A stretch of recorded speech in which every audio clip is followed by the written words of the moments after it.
hello. I'd like you to know I'm a very special crow. A neighbor, you see, of Hans Christian Andersen.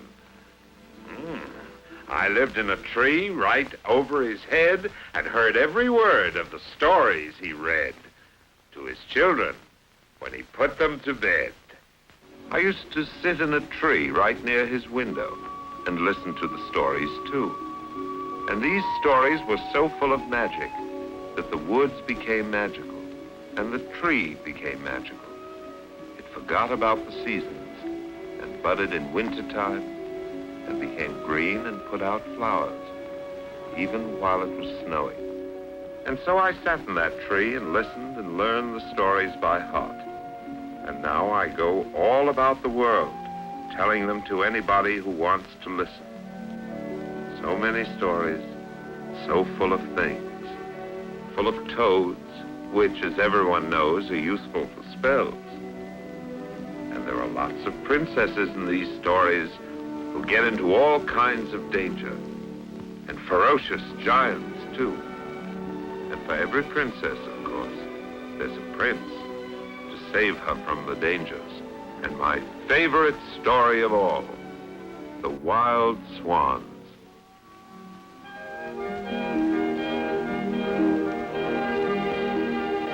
Here, long ago, lived a king named Filbert, who was called Filbert the Foolish, because he wasn't very wise.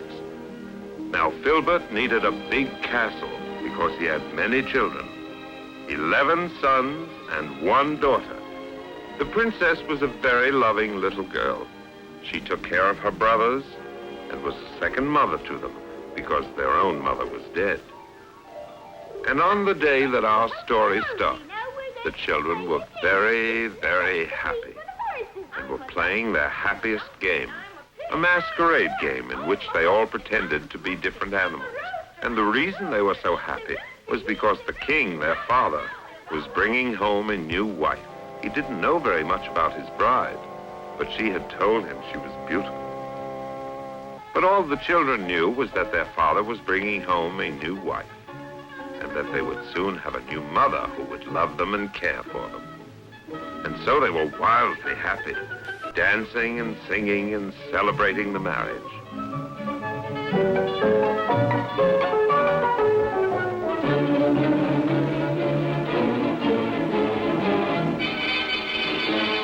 As soon as the wedding was over, the king and queen sped toward the castle. At the castle, the party went on. Everybody got happier and happier.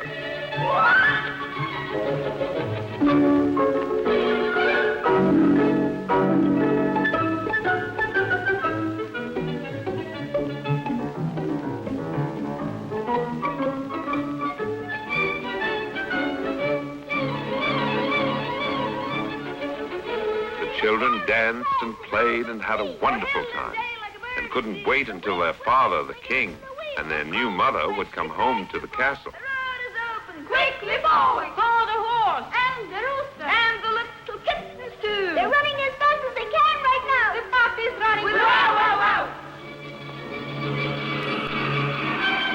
The children wouldn't have been so happy if they had known the truth. Their foolish, foolish father had married a wicked witch.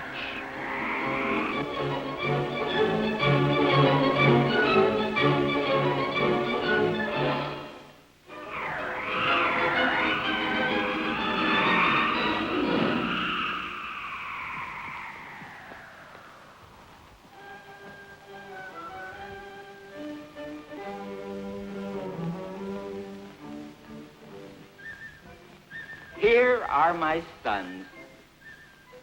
Children, come along and say hello. This is your new mother. How do you do, Queen? Children, repeat after me. How do you do, Mother? How do you do, Queen?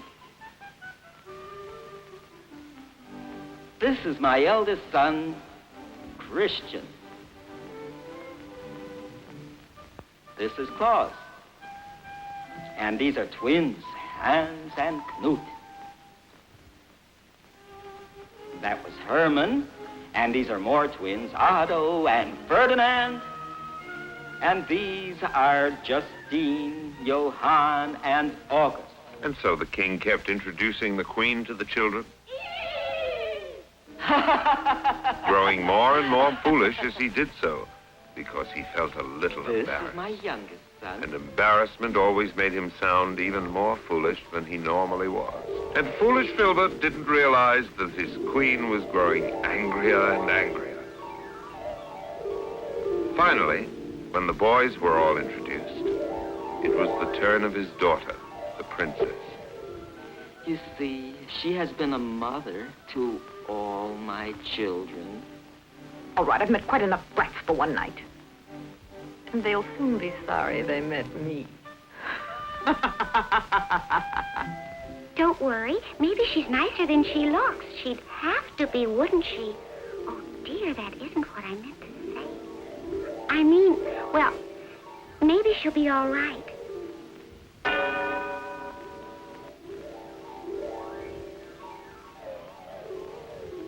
Don't be so sad. Maybe in time she'll come to love us. And so the long evening came to an end, and everybody went to bed. But the queen was only pretending to be asleep. She waited until it got very dark and very still, and then... The queen was new to the castle, but witches know things that other people don't. For they have eyes like owls and ears like bats, and they can see and hear in the dark. And they know the way to wickedness in every place, even though they've never been there before. And so the queen knew that she had to go downstairs to the dungeon, and there she would find everything her evil plans needed. And so, while everyone was peacefully asleep upstairs, and the king was dreaming his foolish dreams, and the bells were ringing like Sunday, far below, deep in the dark dungeon, the wicked queen was cooking up a powerful spell. A spell so strong and so terrible that even the cat was frightened. Sleep upon her head and give her toadish charms. Sleep under her face so she will be ugly as a toad. Sleep upon her breast. Give her a dim, dull, toadish soul. And now the potion was ready. Now the toads had been created to carry out the witch's evil magic. The queen listened. Everything was still. Even the bell had stopped ringing. So she tiptoed into Elise's bedroom.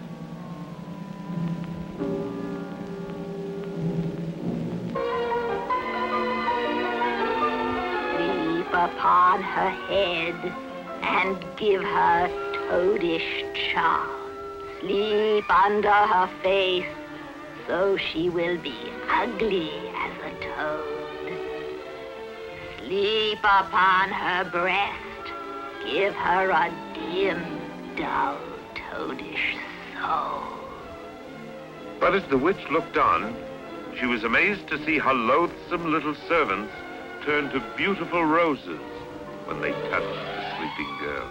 And now, wild with fury, the witch decided to try the very wickedest enchantment she knew and fastened a permanent mask of mud on her lovely face. A sticky, purple, green, and brown mask that couldn't be washed off. But even as the triumphant queen was looking at herself admiringly in the mirror, all the evil she had done seemed to gather in her face, transforming it to its own true image. A horrible, twisted, hate-filled face of an ogress. And the innocent princess slept on. And now, having cast her spell on Elise, the witch made her way through the hall of the sleeping castle. Her work was only half done. Now she had to get rid of the brothers, the 11 brothers who stood between her and the kingdom. For she knew that once the castle was empty of children, she could easily get rid of the foolish king and rule the land herself. But the boys didn't know what was going on. They were too excited to sleep much and were having a grand pillow fight.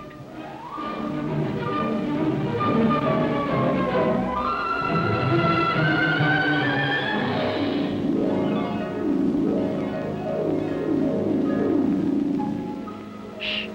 What's that? Someone's coming.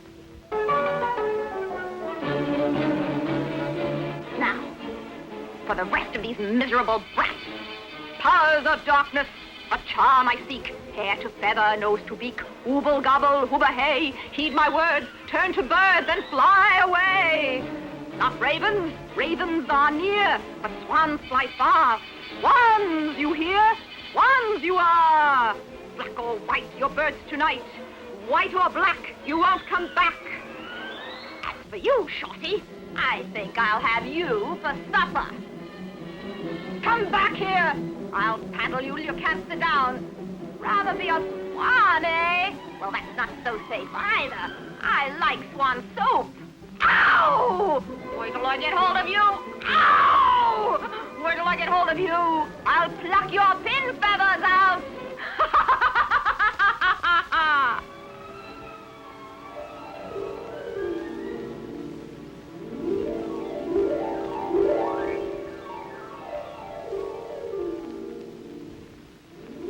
Finally, the long, evil night ended, and morning began. And the queen had a hearty breakfast. She was hungry because wickedness was her work. She had worked hard that night, and the princess didn't know what had happened to her lovely face. As always, she greeted the morning with joy. It was going to be a very full day. First of all, she wanted to make friends with her new stepmother and persuade that lady to be fond of her and to be good to her little brothers. And the sun was shining so warmly, and her heart was so full of love and goodness that she danced with happiness. And so she began the day, a terrible day that was to change her life so, without dreaming that anything was the matter. For her mirror was broken, and she couldn't see what had happened to her face. After she dressed, Elise ran to her brother's room and was amazed to find that the boys had gone. She couldn't understand it. She usually had to wake them up. Why had they arisen so early this morning? What were they doing? Why hadn't they told her? She searched for them in the garden, but they weren't there either. She searched all over the castle for them, from the dungeon to the spire, but she didn't see her brothers anywhere. Then she ran to ask her father. And King Filbert the Foolish and his witch wife were greedily eating. The king did wonder why the queen was smiling so strangely, but he was too much afraid of her to ask. But where are my brothers? Brothers? What brothers? Who let this dirty girl in here? Dirty girl? Papa, I'm your daughter. You're Elise. Don't you recognize me? Papa! This dirty girl dares call herself Elisa. Get her out of here. Turn the dogs on her. Yes, the very thing. Throw the child to the dogs. So the great savage hounds were released and began to chase after Elise.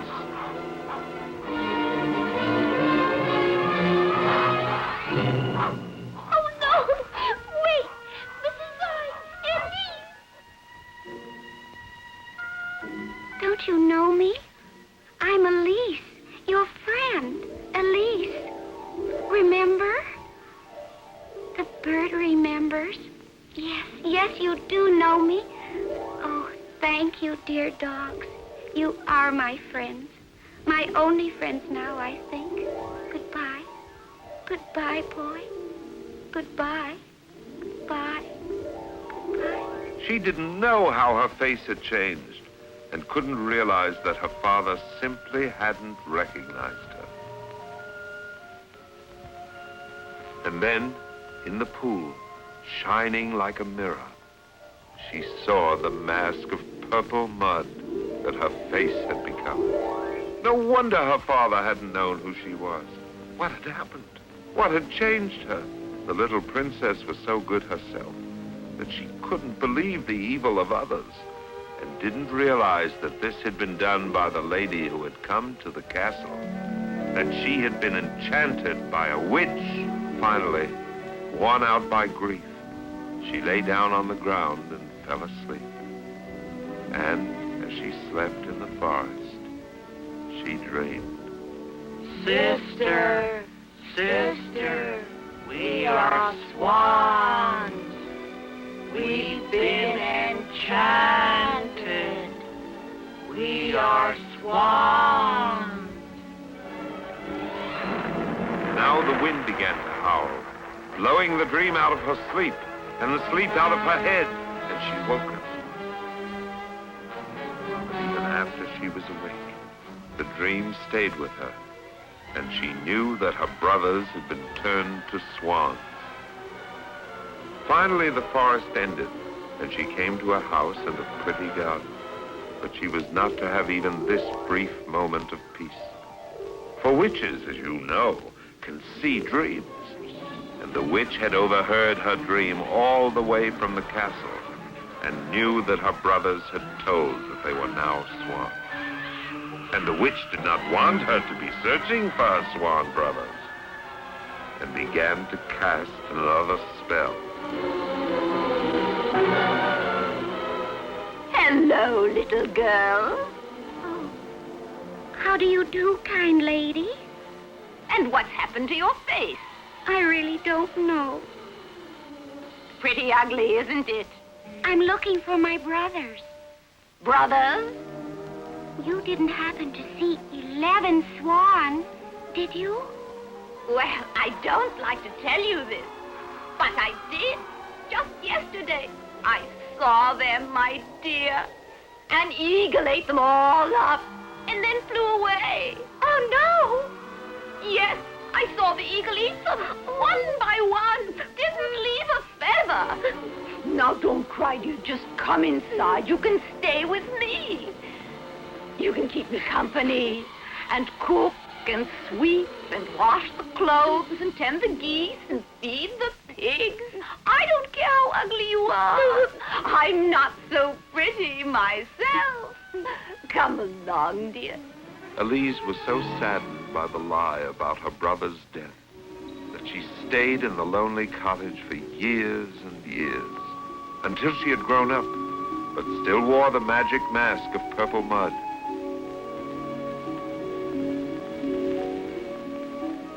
Oh, what will I do? Dear waves, tell me what to do. I never see anyone, boy or girl, prince or goatherd. My brothers are gone. My father doesn't know me. What shall I do?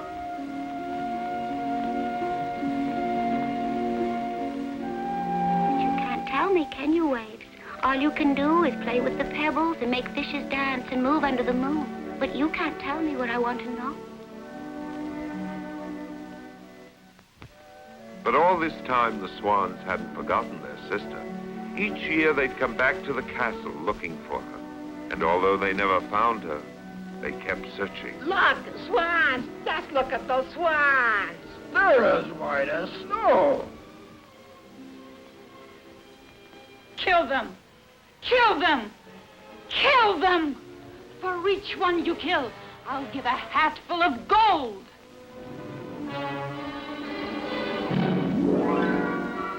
Don't be afraid, brothers. Look for our sister. Our sister isn't here either.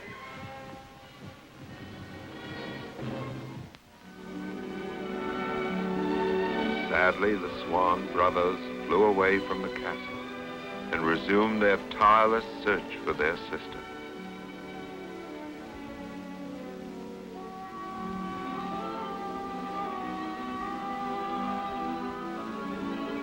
Elise! Elise! Elise! Elise! Elise! Elise! Far below, the girl saw the beautiful white swans, and a wild hope leaped in her heart. could this be her brothers? Her dear brothers? Were these the enchanted swans? Were they alive after all? But no, they're not coming down. They're flying away. And she knew that her hope was a vain one, that these beautiful white swans would not land on her island. She called and called, but they would not come back. They kept flying away. No, I was foolish. It cannot be. Those were not my brothers, because my brothers would have stopped when they saw me. So I must stay here on this island, which will be lonelier than ever now. A deer.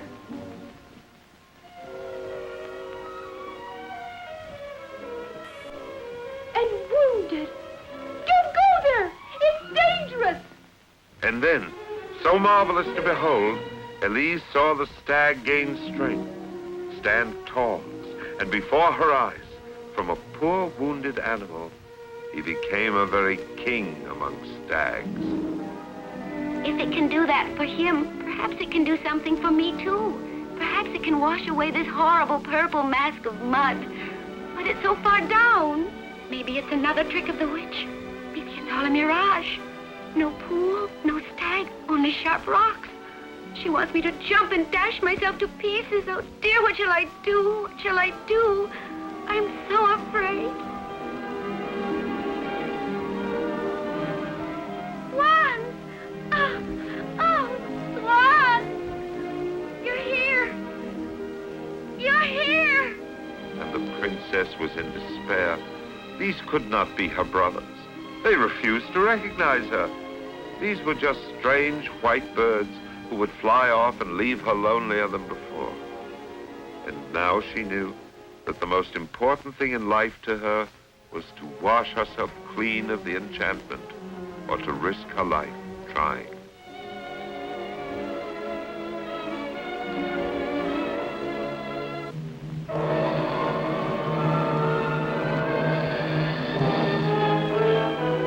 And now it was the swans' turn to marvel. As they saw the beautiful figure of a girl emerge from the pool, they recognized her as their sister, but grown up, and so lovely that they couldn't believe their eyes. And so the princess, overjoyed at finding her brothers again, rides off with them into the sky. Whatever their fate, she intends to share it. Whatever their spell, she intends to break it.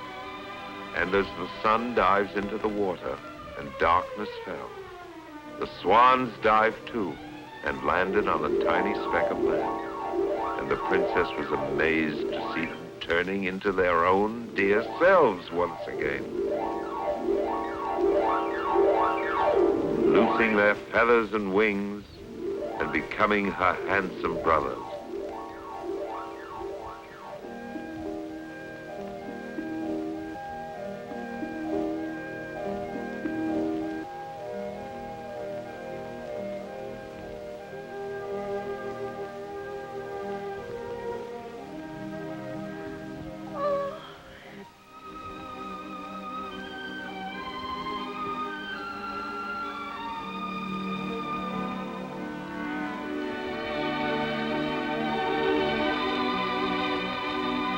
Yes, Elise, it's a very strong enchantment. We are swans all day, but the moment night falls, we turn into boys again, no matter where we are. This is very dangerous, because if we happen to be above the ocean when darkness comes, we'll lose our wings and fall right in and drown.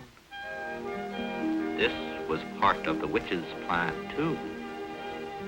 Only you can break the spell.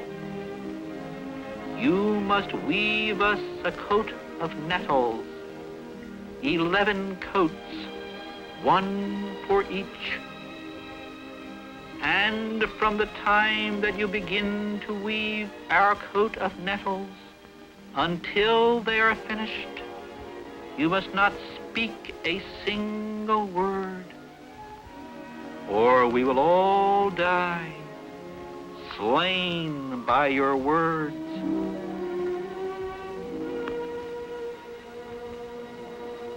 But far away in the castle, the witch was still prowling, still listening with her antenna ears, and she overheard what the boys were saying. And you must weave us a coat of nettles. And the witch was determined that this would never happen. And she began to cast another spell. Frog and toad, liver and gall, thunder roar, rain fall, wind lash, lightning flash.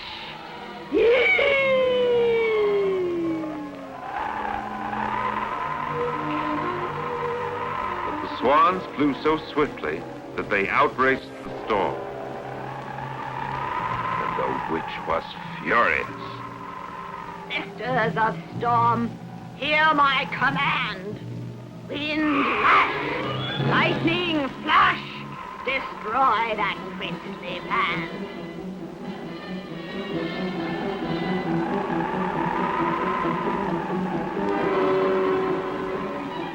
Teeth gnash, fire ash, wind lash, lightning flash. Now the brothers were in deadly danger. The sky was blackened, not only with storm, but with night. And as you know, when night fell, they would lose their wings and become boys again. And if they lost their wings while flying, they would fall into the ocean. And with their last strength, the swans flew desperately, till finally they saw a speck of land far below, just as the last light was fading.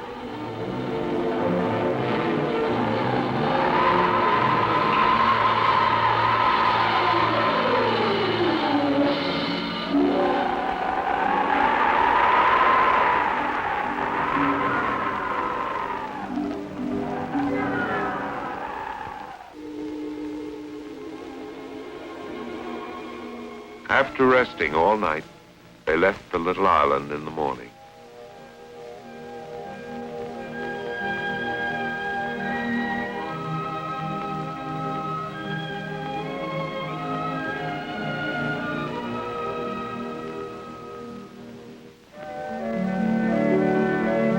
And finally came to another larger island, the loveliest landscape Elise had ever seen.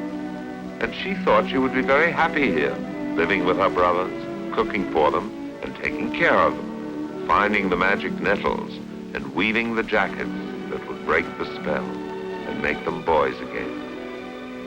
As they flew over the lovely island looking for a place to land, their hearts full of happiness because they had found each other again, they couldn't know that their terrible enemy was still weaving her evil designs. Then back at the castle, the witch was sending forth her evil spirit to fly ahead of the Swan brothers and prepare a cruel trap for them. Now there was no way they could know that the witch's power extended halfway across the world and had evil allies over the ocean.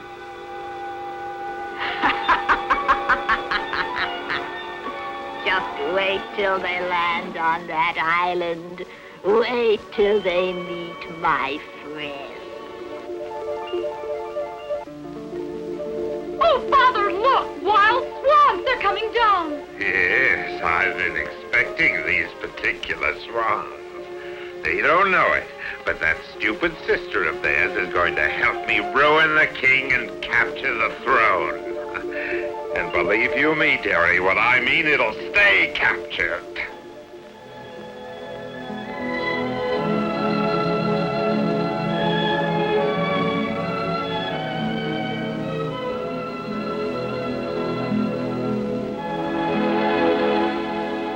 And so they came to the island where Elise was to break the evil spell, not realizing that the witch had allies there who were plotting their doom.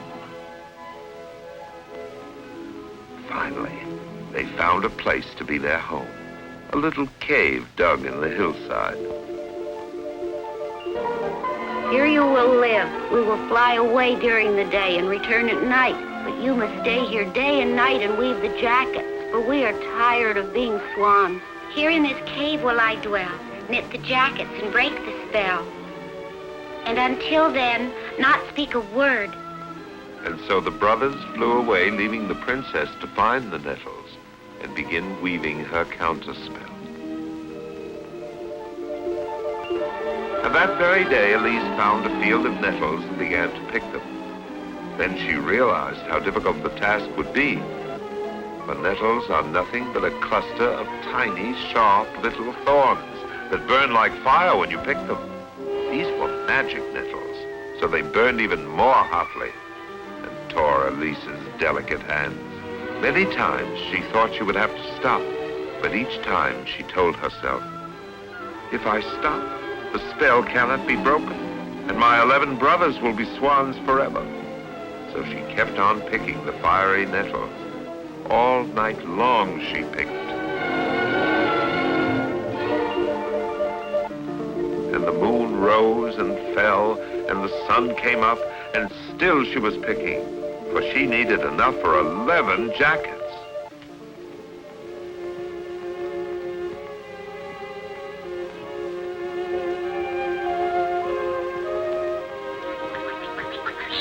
Hurry, Elise, hurry! Great danger! They're coming this way! Hurry, or they will find you! Hurry, hurry!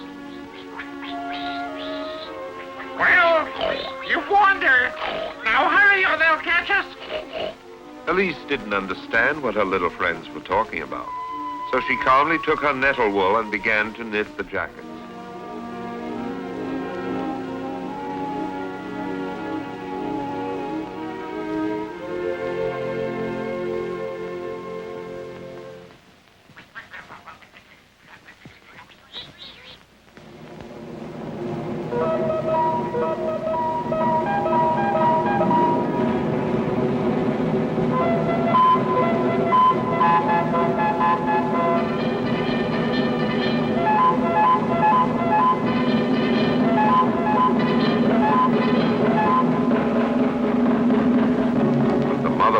Saw that the hunters were about to catch her children, and forgetting all danger to herself, raced across the hunters' path.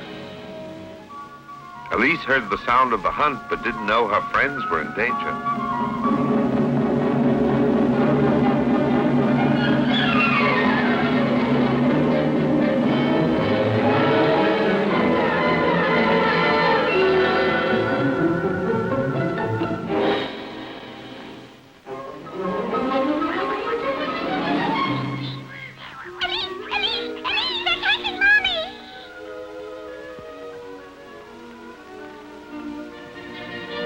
Stopped him with a gesture, but she couldn't speak. Oh, what a beautiful girl. The most beautiful girl I've ever seen. Look her over, Your Majesty. Not bad looking, eh? She doesn't talk much. A perfect combination. Speak to me.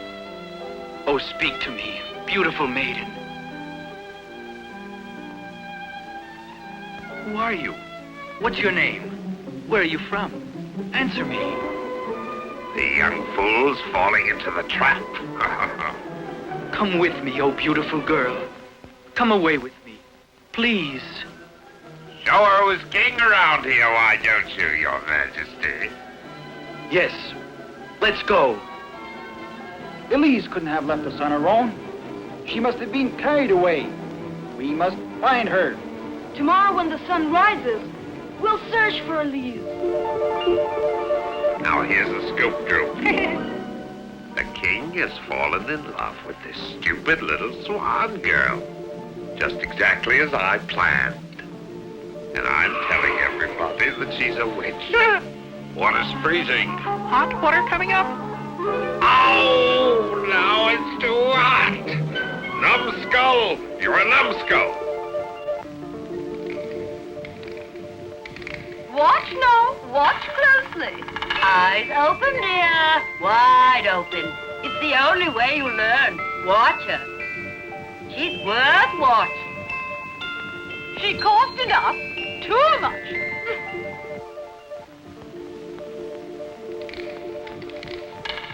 Yes, our poor Elise was taking lessons. court etiquette. The young king was determined to marry her, and he put her in the hands of his mother and his aunt, being advanced ladies.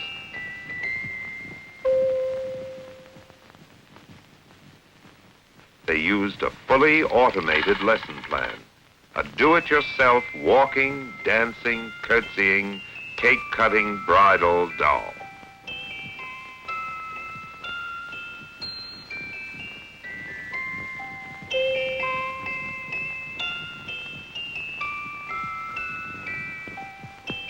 I hope she's learned something. Well, she can't be as dumb as she looks. Now the Prime Minister went further. He hired a giant assassin who happened to be for rent and instructed him to challenge the king to single combat. The challenge was given, the young king accepted and prepared to fight. King, king, listen to your dream. Beware the giant knight. And do not, please do not coax your bride to talk. So the young king was warned by his dream, and when he woke up, he felt full of fiery strength.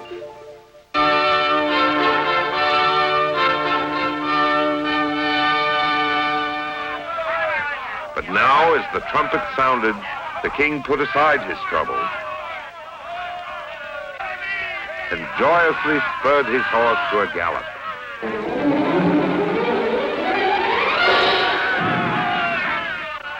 My dear, you know they say the king has fallen in love.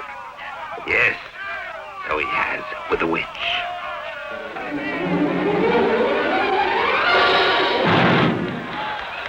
I am quite convinced that the girl is a regulation witch. The warriors changed their weary horses, and the heralds blew for another passage at arms.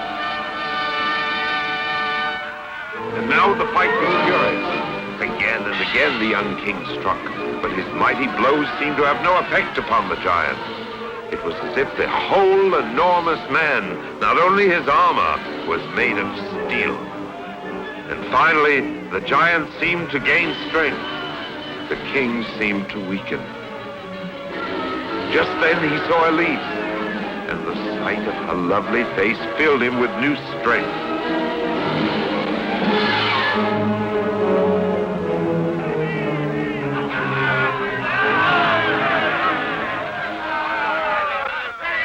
And after the tournament, Elise returned to the castle to await the king. Then the king did something that touched Elise deeply. He gave her a room of her own, where she might finish knitting the jackets in peace. He didn't know what they were for, but he knew they were important to her, and she felt herself falling in love more deeply than ever. But Elise could not answer him, because she had not finished knitting her magic jackets. And so she was not permitted to speak a single word, for if she spoke, her words would turn to daggers, piercing her brothers' hearts, and they would die. Listen carefully now, warthead. I'm giving you a brand new assignment. You keep your beady little eyes on her every second, understand? Yes, sir. You'll catch her doing some good magic, which to the naked eye looks very much like bad magic. Oh, yes. We'll let the king see her doing it, and then he'll think she's a witch, and then he'll burn her. Oh, goody. Understand? Yes. A very ingenious type plan, if I say so myself. Now! Yes, sir, yes. Get cracking. I will, sir, yes. And Elise kept knitting. She was on her last jacket now. Her task was almost done, but she didn't have enough nettle wool to finish. She had to pick some more. And the nettles burned so. And so she began to tiptoe through the great hallways of the sleeping castle.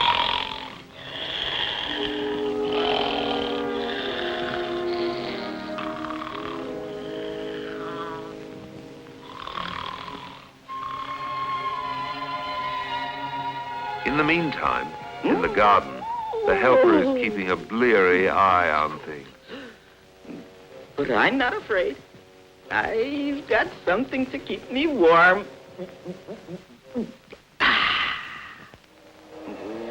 What are you shivering about? You cold too? Well, stay cold. Oh, it's the witch. Yes. Could it be? The princess was entering the garden?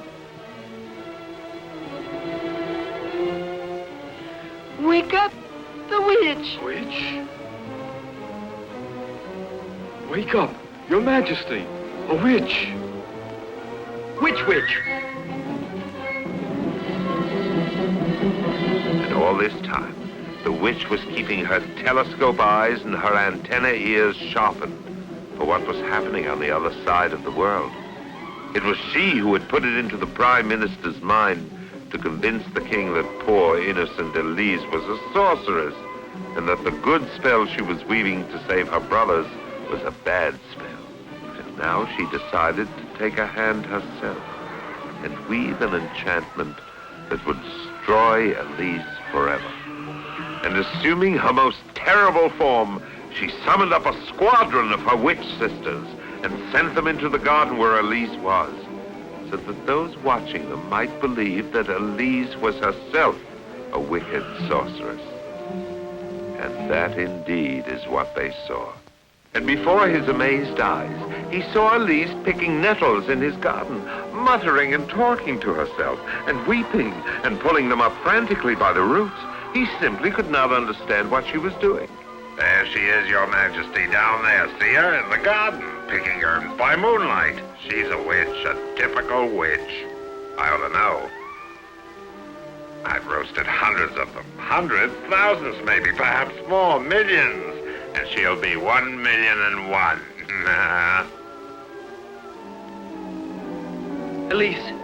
Elise, you must speak to me now. Why were you picking those nettles? They say you need them for spells, that you are a witch. They want to burn you. Please, talk to me. Tell me it's not true. I'll believe you. Speak. Speak. Your life depends on it. Then it's true. You are a witch. Farewell. But although a word would have saved her life, she could not speak.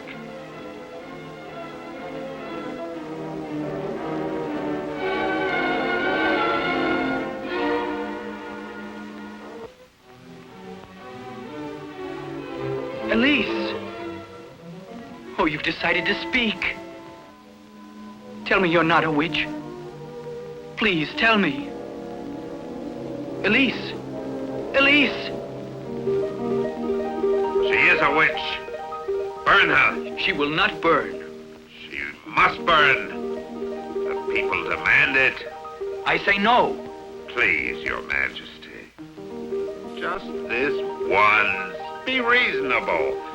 Sentence her to the stake. No. Never mind. I hear the hunting horn. They're waiting for you. And so the young king, confused, tormented by doubts, went hunting. And now the wicked Prime Minister seized the moment when the king had ridden off to pass sentence of execution on the princess. By order of the king! The witch who doesn't speak is sentenced to be burned. She is to be given straw to eat and gasoline to drink, so she will burn more hotly. By order of the king! Her ashes will be strewn on the nettle field. By order of the king! All this time, her brothers were searching desperately for Elise. They didn't know she had been taken to the castle, that she was loved by the king and hated by the Prime Minister. Oh, Elise, can we help you? Hello, Elise, Elise. For no matter what her own troubles, the girl always remembered her little friends. Where's your manners, children? Thank you.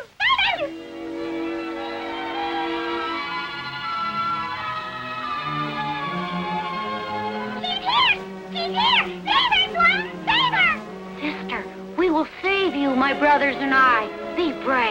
Don't despair. The other brothers had searched in vain and had to come to Earth because, as you remember, they lost their wings and became boys again when night fell. I found her! I found her! And the boys, wildly excited, rushed off to rescue Elise. They only had a few hours because it was summertime and the nights were short. And when the next morning sun arose, they would be turned into swans again and could not help their sister. She ought to cook up real good. Don't worry, Elise. Your brothers will save you. They won't let you burn. I'm sure they won't.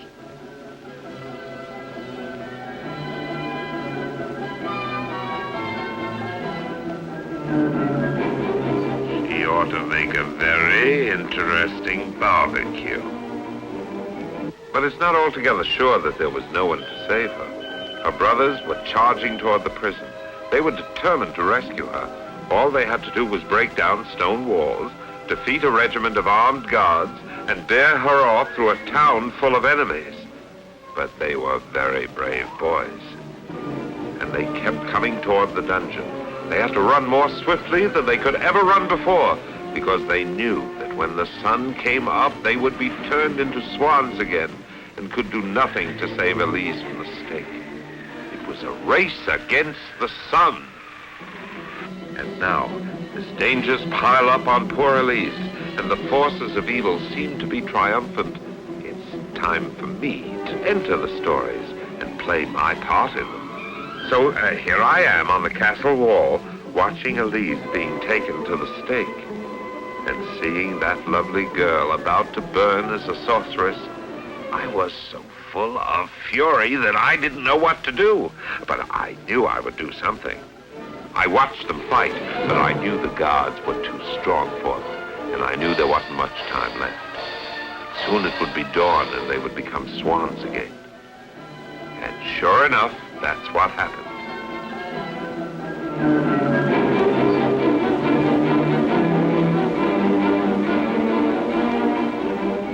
So I flew out to warn the king. Hurry, king, hurry!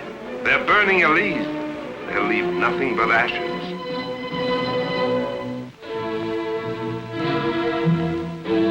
Even on her way to the stake, brave Elise was knitting the last jacket for her brothers. Too late to rescue her. The king has too far to come, and her brothers are swans. She must burn. But look, here come the swans. What can they do? But what is this? She's finished the last jacket.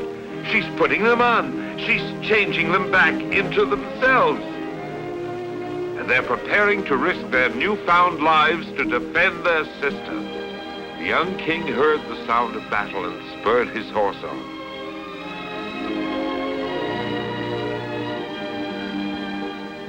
All the king saw was a dazzle of flames and 11 strange faces. Then he saw Elise. Elise, you have been working enchantments. You've changed everything. At last I can tell you. I love you. And there, in the red light of the flames, he heard the girl's voice for the first time. And she was able to tell him all about the evil enchantment and her vow of silence, and promised she would never keep secrets from him again. And now we shall have joy, friendship.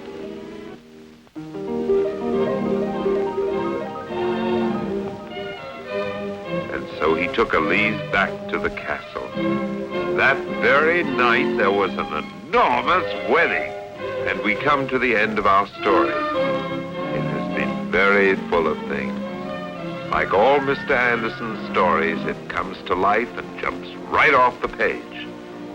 And you can be sure that all the wicked enchantments, all the magic storms, all the great hunts, all the sword shocks and clash of spears, all the danger and all the pain, all the fire of these events will be transformed into shining hours of victory and love. And everyone, as in every good fairy tale, will live happily ever after. Until the next time.